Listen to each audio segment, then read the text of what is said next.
Good evening students, मैं आनंद त्रिपाठी आप सभी का स्वागत करता हूं आपके अपने YouTube channel Asthana in house Gurukul पर। और कौन से बैच में? पेटकुल बैच में। पेटकुल बैच के माध्यम से हम सभी जीएस की विस्तृत एवं व्याख्यात्मक श्रृंखला को धीरे धीरे आगे बढ़ रहे हैं। ठीक है, उसी क्रम में हम आज आगे बढ़ते हैं और कुछ क्वेश्चन को देखते हैं कि कैसे कैसे क्वेश्चन यूपी ट्रिपल एससी आपसे पूछ सकती है या पूछे गए हैं। चलिए पढ़िए, प्रश्न संख्या 26 आपके सामने है। पहले प्रश्न को ध्यान पूर्वक पढ़िए और उसके बाद उस प्रश्न से क्या उत्तर हो सकता है उसको आप देखिए। चलिए बताइए क्या कहना चाह रहा है। प्रश्न संख्या 26, 1996 में जब अटल बिहारी वाजपेयी पहली बार प्रधानमंत्री बने थे तो उनके प्रधानमंत्री के रूप में काम करने की लगभग अवधि कितनी थी?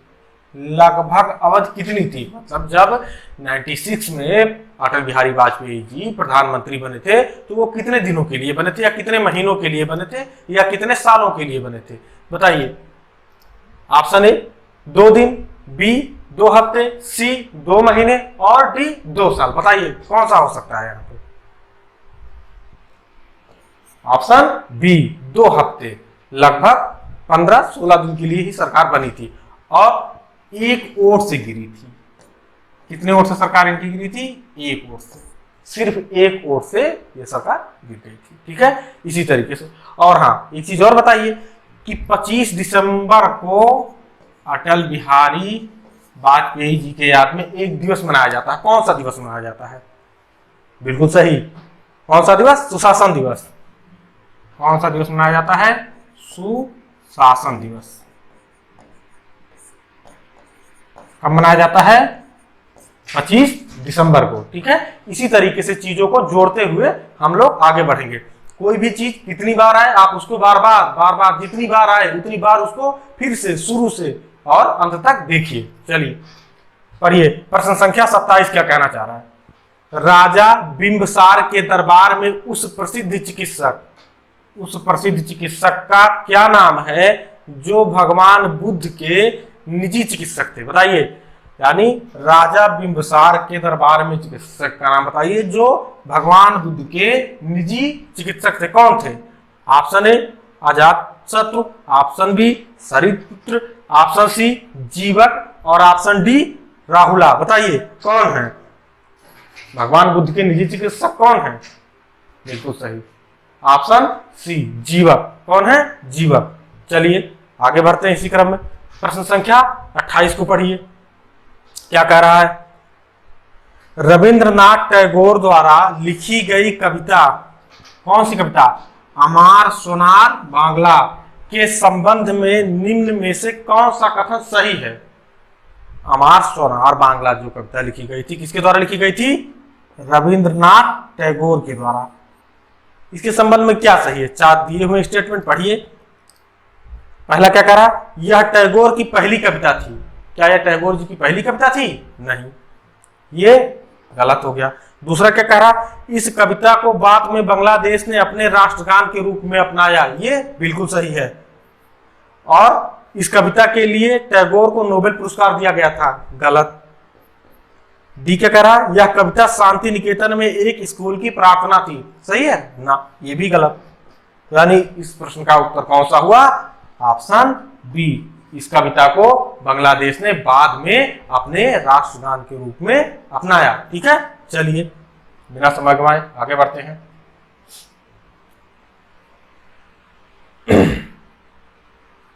चलिए पढ़िए ध्यान पूर्वक, क्या कहना चाह रहा है। प्रश्न संख्या 29 क्या कहना चाह रहा है। भारत में पंचवर्षीय योजना प्रणाली को रूस से, यार देखिए यहां पे 2 चीजें आई। क्या? पंचवर्षीय योजना प्रणाली, ठीक है, और किस देश से? यहां देखिए रूस से अपनाया गया था। यानी अगर आपसे पूछा जाए कि पंचवर्षीय योजना प्रणाली को भारत में किस देश से अपनाया गया था या किस देश से कॉपी किया गया था, तो किस देश से? रूस से। उस रूसी नेता का क्या नाम है जिसने पहली बार रूस में पंचवर्षीय योजना के दृष्टिकोण को लागू किया था? बताइए। 4 ऑप्शन है आपके सामने। A Lenin, B Joseph Stalin, C Leonid, D Nikita देव। बताइए कौन सा सही है? बिल्कुल सही, कौन सा? Option B Joseph Stalin.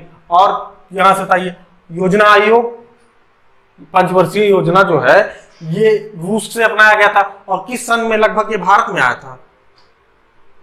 बिल्कुल आजादी के बाद, 1950 के बाद। ठीक है, 1950 के बाद से। ठीक है, तो इसी तरीके से चीजों को जोड़ती चल, जैसे बात आई पंचवर्षीय योजना, पंचवर्षीय योजना कहां से कॉपी की गई? तुरंत आप समझ जाइए कहां से, रूस से। किस नेता ने रूस में लागू किया था? स्टालिन। ऐसे ही चीजों को आगे जोड़ते हुए बढ़ना है। चलिए अगले प्रश्न को पढ़िए और क्या कहना चाह रहा है उत्तर दीजिए बिना समय गवाए। बताइए प्रश्न संख्या 30 क्या कह रहा है? ऑक्सफोर्ड और कैम्ब्रिज, ऑक्सफोर्ड और कैम्ब्रिज नामक दो प्रसिद्ध विश्वविद्यालय निम्नलिखित में से किस देश में स्थित है? कौन कौन से विद्यालय? ऑक्सफोर्ड और कैम्ब्रिज नामक दो प्रसिद्ध विश्वविद्यालय हैं। कोई ऐसा छात्र नहीं होगा जो ऑक्सफोर्ड और कैम्ब्रिज के बारे में ना जानता हो, क्योंकि दुनिया में ये दोनों विद्यालय बहुत ही फेमस हैं। ठीक है, विश्वविद्यालय। तो बताइए किस देश में है? Option A France, option B संयुक्त राज्य America, option C United Kingdom और ऑप्शन डी इटली। बताइए कहां पे है? अमेरिका में? गलत। कहां पे है? Option C United Kingdom, option C UK में। ठीक है, चलिए प्रश्न संख्या 31 को पढ़िए। दांडेली वन्य जीव अभ्यारण्य, कौन सा? दांडेली वन्य जीव अभ्यारण्य भारत के किस राज्य में स्थित है? ठीक है, हमने आपसे कहा है कि वन्य जीव अभ्यारण्य बहुत ही इंपॉर्टेंट है, पूरे भारत के भी जानिए और खास तौर से आप जिस स्टेट की तैयारी कर रहे हैं कम से कम उस स्टेट में जो भी वन्य जीव अभ्यारण्य है, जो भी पार्क है, जो भी रामसर साइट्स हैं, उनको जानिए। चलिए बताइए क्या हो सकता है? Option A Kerala, option B Tamil Nadu, option C Telangana, option D Karnataka. बताइए क्या हो सकता है? बिल्कुल सही, ऑप्शन डी कर्नाटक। कहां पे है दांडेली वन्य जीव अभ्यारण्य? कर्नाटक में। और ये दूसरा, कर्नाटक का कह लीजिए दूसरा सबसे बड़ा, सेकेंड लार्जेस्ट। ठीक है, सेकेंड लार्जेस्ट जो है वहां का है, कहां का? कर्नाटक का। ठीक है, चलिए प्रश्न संख्या 32 को पढ़िए ध्यानपूर्वक। और क्या कहना चाह रहा है? ये इटना नहीं है, ये पढ़िएगा एटना। माउंट एटना, जिसे यूरोप का सबसे सक्रिय ज्वालामुखी माना जाता है, वह निम्नलिखित में से किस देश में स्थित है? 4 देश दिए हुए हैं, ए पुर्तगाल, बी स्पेन, सी ग्रीस और डी इटली। बताइए माउंट एटना जो है वो किस देश में है? बिल्कुल सही, कहां पे है? इटली में है। कहां पे है? इटली में। चलिए बिना समय गवाए आगे बढ़ते हैं। पढ़िए प्रश्न संख्या 33 आपके सामने है, ध्यानपूर्वक पढ़िए और ये प्रश्न का उत्तर दीजिए। क्या लिखा हुआ है? पोनमुडी दक्षिण भारत का एक छोटा सा हिल स्टेशन है। पोनमुडी दक्षिण भारत का एक छोटा सा हिल स्टेशन है, किस शहर के पास है? वह मतलब किस शहर के पास है? बताइए। A Kozhikode, B Madurai, C Thiruvananthapuram, D Bengaluru. बताइए कहां पे है? Option C Thiruvananthapuram. ठीक है, चलिए प्रश्न संख्या 34 को पढ़िए ध्यानपूर्वक। क्या कहना चाह रहा है? भारतीय संविधान के अनुच्छेद 161 के अनुसार, ठीक है, निम्नलिखित में से किसे सजा माफ करने या सजा में हेर फेर करने की शक्ति प्राप्त है? ठीक है, किस अनुच्छेद के 161? बताइए किसे प्राप्त है?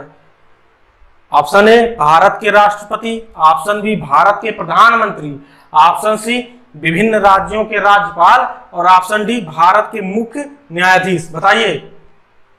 बिल्कुल सही, अनुच्छेद 161 के अनुसार विभिन्न राज्यों के राज्यपाल को सजा में परिवर्तन, हेर फेर या जो है कुछ करने की शक्ति है प्राप्त है, और भारत के राष्ट्रपति को भी तो ये शक्ति प्राप्त है, हम सभी जानते हैं। तो ये इनको किस अनुच्छेद के तहत भारत के राष्ट्रपति को बताइए प्राप्त शक्ति? बिल्कुल सही, आर्टिकल 72 के तहत, आर्टिकल 72 के तहत भारत के राष्ट्रपति को यह शक्ति प्रदान है, और आर्टिकल 161 यानी अनुच्छेद 161 के तहत विभिन्न राज्यों के राज्यपाल को यह शक्ति प्रदान है। ठीक है, चलिए प्रश्न संख्या 35 को पढ़िए ध्यानपूर्वक। क्या कहना चाह रहा है? भारतीय संविधान के अनुच्छेद 5 से 11, आर्टिकल 5 to 11, अनुच्छेद 5 से 11 निम्नलिखित में से किस पहलू से संबंधित है? बताइए। ऑप्शन ए भारत की नागरिकता, ऑप्शन बी भारत में भाषाएं, ऑप्शन सी भारतीय राज्यों की सीमाएं, और ऑप्शन डी इनमें से कोई नहीं। बताइए कौन सा है 5 से 11 अनुच्छेद? बिल्कुल सही, भारत की नागरिकता। हमने आपसे हमेशा एक चीज कहा है कि जब भी अनुच्छेद 5 से 11 की बात आए, अनुच्छेद 12 से लेकर 35 की बात आए, अनुच्छेद 36 से लेकर 51 तक की बात आए, या अनुच्छेद 51A की बात आए, तो हमेशा नोट करिए। फिर से आइए देखते हैं, जब बार बार हमको उस चीज को रिकॉल करना है। देखिए पार्ट 1 किस अनुच्छेद से किस अनुच्छेद तक? 1 से लेकर 4 तक। पार्ट 2 किस अनुच्छेद से लेकर किस अनुच्छेद तक? 5 से लेकर 11। पार्ट 1 में क्या है? संघ एवं उसके राज्य क्षेत्र। पार्ट 2 में अभी आपने देखा 5 से 11 कवर होता है भारत की नागरिकता। और पार्ट 3 में क्या है? 12 से लेकर 35 तक क्या है? बताइए, मूल अधिकार। और पार्ट 4 में क्या है? 36 से लेकर 51 तक, अनुच्छेद 36 से लेकर 51 तक भाग 4 में है, किससे संबंधित है? राज्य के नीति निर्देशक सिद्धांत से। और भाग 3 में क्या है? हमेशा से याद रखिएगा, और हमेशा बार बार जब भी है भाग 3 बहुत इंपॉर्टेंट है संविधान का, तो इस तरीके से जब चीजों को जोड़ते हो, भाग 3 में क्या है? मूल अधिकार। किस अनुच्छेद से किस अनुच्छेद तक? 12 से लेकर 35 तक। भाग 2 में क्या है? नागरिकता। किस अनुच्छेद से किस अनुच्छेद तक? 5 से लेकर 11 तक। भाग 1 संघ एवं उसके राज्य क्षेत्र। किस अनुच्छेद से किस अनुच्छेद तक? 1 से लेकर 4 तक। इस तरीके से चीजों को जोड़ते हुए जब हम आगे बढ़ेंगे तब हम सफल होंगे, निश्चित तौर पर सफल होंगे। चलिए बिना समय गवाए आगे बढ़ते हैं। पढ़िए क्या कहना चाह रहा है प्रश्न संख्या 36, आप सभी के सामने है, ध्यानपूर्वक पढ़िए। भारतीय संविधान का अनुच्छेद 300A किसकी गारंटी देता है? अनुच्छेद 300A किसकी गारंटी देता है? ऑप्शन ए कोई भी व्यक्ति अपनी शिक्षा से वंचित नहीं रहेगा। क्या इसकी गारंटी देता है? आगे देखते हैं। ऑप्शन बी कोई भी व्यक्ति अपने वैवाहिक अधिकारों से वंचित नहीं रहेगा। ऑप्शन सी कोई भी व्यक्ति अपनी संपत्ति से वंचित नहीं रहेगा। और ऑप्शन डी कोई भी व्यक्ति अपनी निजता से वंचित नहीं रहेगा। बताइए किसकी गारंटी देता है 300? बिल्कुल सही, कौन सी? कोई भी व्यक्ति अपनी संपत्ति से वंचित नहीं रहेगा। संपत्ति का अधिकार पहले मूल अधिकार था, लेकिन 44वें संविधान संशोधन के बाद इसको बदलकर अब विधिक अधिकार कर दिया गया है और 300A में है। ठीक है, इसीलिए 300A आपको किस चीज की गारंटी देता है? कि कोई भी व्यक्ति अपनी संपत्ति से वंचित नहीं रहेगा। ठीक है, चलिए अगले प्रश्न को पढ़ते हैं। प्रश्न संख्या 37 पढ़िए ध्यानपूर्वक, क्या कहना चाह रहा है? भारत में प्रमुख सुपारी उत्पादक, प्रमुख सुपारी जो पान के साथ लोग खाते हैं, सुपारी उत्पादक राज्य निम्नलिखित में से कौन सा है?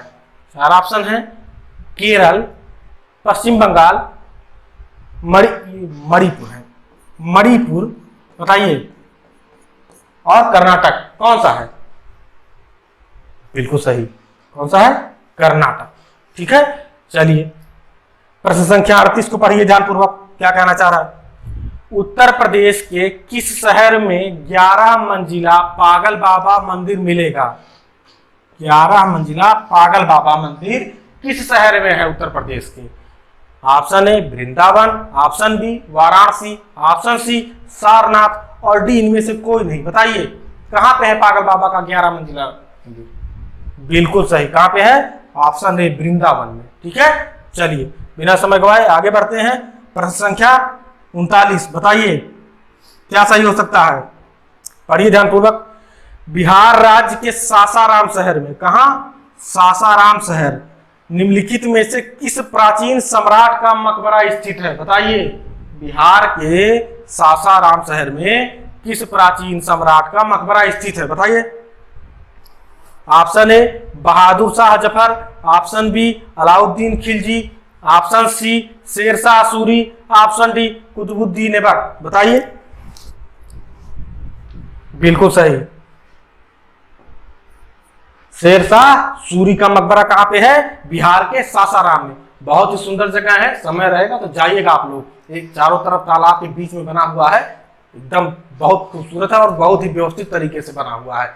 ठीक है, तो किसका है? शेरशाह सूरी का मकबरा। ठीक है, चलिए बिना समय गवाए आगे बढ़ते हैं। बताइए, प्रश्न संख्या 40 आपके सामने है, पढ़िए ध्यानपूर्वक और इस प्रश्न का उत्तर बताइए क्या हो सकता है। बताइए। बुंदेलखंड नामक क्षेत्र निम्नलिखित किस सीमा के अंतर्गत आता है? बुंदेलखंड क्षेत्र, बुंदेलखंड क्षेत्र किस सीमा के अंतर्गत आता है? ऑप्शन ए उत्तर प्रदेश बिहार सीमा के अंतर्गत आता है, या ऑप्शन बी उत्तर प्रदेश मध्य प्रदेश सीमा के अंतर्गत आता है, या ऑप्शन सी उत्तर प्रदेश नेपाल सीमा के अंतर्गत आता है, या ऑप्शन डी उत्तर प्रदेश उत्तराखंड सीमा के अंतर्गत आता है। बताइए, बुंदेलखंड क्षेत्र किन दो राज्यों की सीमा के मध्य आता है? बताइए। बिल्कुल सही, ऑप्शन बी उत्तर प्रदेश और मध्य प्रदेश सीमा के अंतर्गत आता है।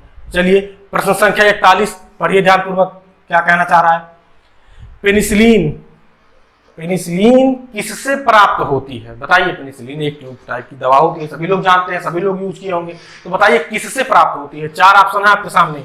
ए अमीबा, बी विषाणु, सी प्रोटोजोआ, डी कवक। बताइए।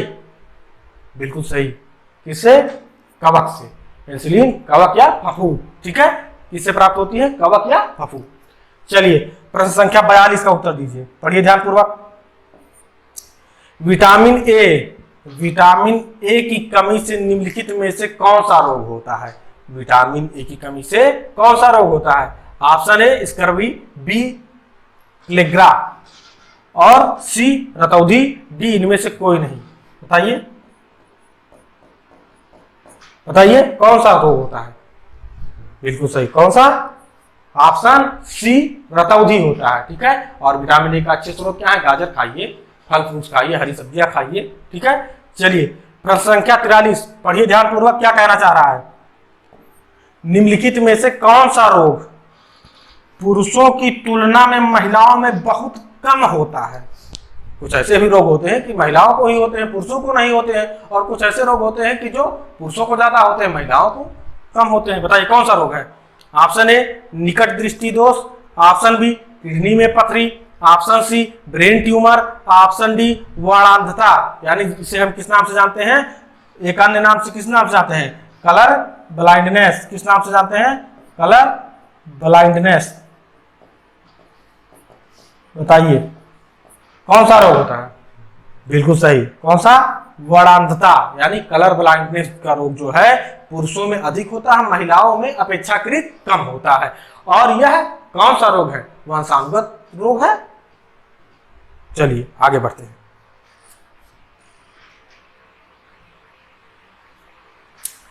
पढ़िए ध्यानपूर्वक, प्रश्न संख्या 44 क्या कहना चाह रहा है। बड़ा इमामबाड़ा स्मारक कहाँ स्थित है? बड़ा इमामबाड़ा स्मारक कहाँ पे स्थित है? Option A Lucknow, B Varanasi, C Kanpur, D Prayagraj. कहाँ पे स्थित है? बिल्कुल सही, कहाँ पे? लखनऊ। छोटा इमामबाड़ा वो भी लखनऊ में ही स्थित है। ठीक है, रूमी दरवाजा कहाँ पे है? मेट्रो का सिंबल क्या है? यूपी मेट्रो का सिंबल क्या है? रूमी दरवाजा से ही तो लिया गया है। ये भी कहाँ है? लखनऊ में ही स्थित है। ठीक है, चलिए अगले प्रश्न की तरफ बढ़ते हैं। प्रश्न संख्या 45, निम्नलिखित में से किसे शेरे बलिया के नाम से जाना जाता है? बताइए। Option A Bhagat Singh, B Chandrashekhar Azad, C Chittu Pande, D Mangal Pande. शेरे बलिया कौन है? बिल्कुल सही, चित्तू पांडे जी हैं शेरे बलिया। चलिए आगे बढ़िए। प्रश्न संख्या 46 क्या कहना चाह रहा है? पढ़िए ध्यानपूर्वक। उत्तर प्रदेश राज्य में परीक्षा बांध किस नदी पर बनाया गया है? बताइए। शारदा नदी पे बनाया गया है, या चंबल नदी पे बनाया गया है, बेतवा पे बनाया गया है, या घाघरा? बताइए, चारों ऑप्शन में से कौन सा सही होगा? बताइए। बिल्कुल सही, कहां पे? बेतवा नदी पे बनाया गया है। उत्तर प्रदेश स्पेशल की सीरीज जल्द ही आप लोगों के बीच में मिलनी शुरू हो जाएगी। वीडियो आपके सामने कल सुबह से ही उपलब्ध हो सकते हैं और उसको देखिएगा। वहाँ बांध, नदियाँ, उत्तर प्रदेश की मिट्टियाँ, उत्तर प्रदेश के राजकीय चिन्ह क्या है, ये सब चीजें, उत्तर प्रदेश की जनगणना क्या है, धीरे धीरे आपको मिलती रहेंगी। चलिए प्रश्न संख्या 47 पढ़िए ध्यानपूर्वक, क्या कहना चाह रहा है। महात्मा गांधी को राष्ट्रपिता कहकर संबोधित करने वाले पहले व्यक्ति कौन थे। यानी महात्मा गांधी हम सभी जानते हैं राष्ट्रपिता के नाम से, लेकिन पहली बार किसने संबोधित किया था बताइए। Option A Sardar Patel, option B Jawaharlal Nehru और option C Subhash Chandra Bose, option D Lala Lajpat Rai. किसने पहली बार महात्मा गांधी जी को राष्ट्रपिता कह के संबोधित किया था। बिल्कुल सही, ऑप्शन सी सुभाष चंद्र बोस जी ने। ठीक है, चलिए बिना समय गवाए आगे बढ़ते हैं। पढ़िए प्रश्न संख्या 48 आप सभी के सामने है, ध्यानपूर्वक पढ़िए, क्या कहना चाह रहा है, पढ़िए ध्यानपूर्वक। एरविकुलम राष्ट्रीय उद्यान किस राज्य में स्थित है। एरविकुलम राष्ट्रीय उद्यान किस राज्य में स्थित है। Option A Karnataka, option B Assam, option C Kerala, option D Andhra Pradesh. बताइए कहां पे स्थित है, बताइए। 4 राज्य दिए हुए, कहां पे स्थित है। कर्नाटक, असम, आंध्र, केरल। बिल्कुल सही, कहां पे, केरल में। कहां पे स्थित है, केरल में। ठीक है, चलिए प्रश्न संख्या 49 को पढ़िए ध्यानपूर्वक, क्या कहना चाह रहा है। खादर और बांगर मिट्टियों के प्रकार। खादर और बांगर मिट्टियों के प्रकार निम्नलिखित में से किस प्रकार की होती हैं, मतलब मिट्टियों की किस कैटेगरी में आती है ये सब, बताइए। ऑप्शन ए काली मिट्टी, ऑप्शन बी जलोढ़ मिट्टी, ऑप्शन सी लाल मिट्टी, ऑप्शन डी लेटराइट मिट्टी। बताइए किसमें आती है खादर और बांगर। बिल्कुल सही, किसमें आती हैं, जलोढ़ में आती हैं। ठीक है, चलिए प्रश्न संख्या 50 को पढ़िए। उम्मीद करते हैं इस प्रश्न का उत्तर सभी को पता ही होगा। बताइए कौन सा हो सकता है। भारतीय संविधान में कितने मौलिक कर्तव्य हैं। मौलिक कर्तव्य कितने हैं। Option A 6, option B 7, option C 11, option D 18। बताइए कितने मौलिक कर्तव्य हैं। बिल्कुल सही, ऑप्शन सी 11 मौलिक कर्तव्य हैं। अभी बता ही चुका हूं पीछे, किसमें है मौलिक कर्तव्य 51A। और पार्ट की बात करें तो पार्ट 4A भाग 4 का। जब भी आए 1 से लेकर 5 तक भाग 1 से लेकर 4 तक अनुच्छेद भाग 1 में, 5 से लेकर 11 तक भाग 2 में, और 12 से लेकर 35 तक भाग 3 में, और 36 से लेकर 51 तक भाग 4 में, और भाग 4 का में क्या है 51A। ठीक है, इस तरीके से जब हम चीजों को बार बार जोड़ते हुए आगे बढ़ेंगे तो यकीन मानिए सफल होने के चांस 100% है। और आप सभी को अगर हमारी वीडियो अच्छी लगती है तो हमारे चैनल को सब्सक्राइब करिए। हम लोग आपके बीच में नए हैं, लेकिन हम आपका साथ नहीं छोड़ने वाले हैं, हम हमेशा आपके साथ बने हुए हैं। ठीक है, और चैनल वीडियो अच्छी लगे तो लाइक करिए, ठीक है, और कमेंट करिए। टेलीग्राम में हमारी टेलीग्राम की लिंक हमारे डिस्क्रिप्शन में है, आप वहां से जाके हमारे चैनल को ज्वाइन करिए। ठीक है, इसी के साथ मिलते हैं अगली वीडियो में। धन्यवाद।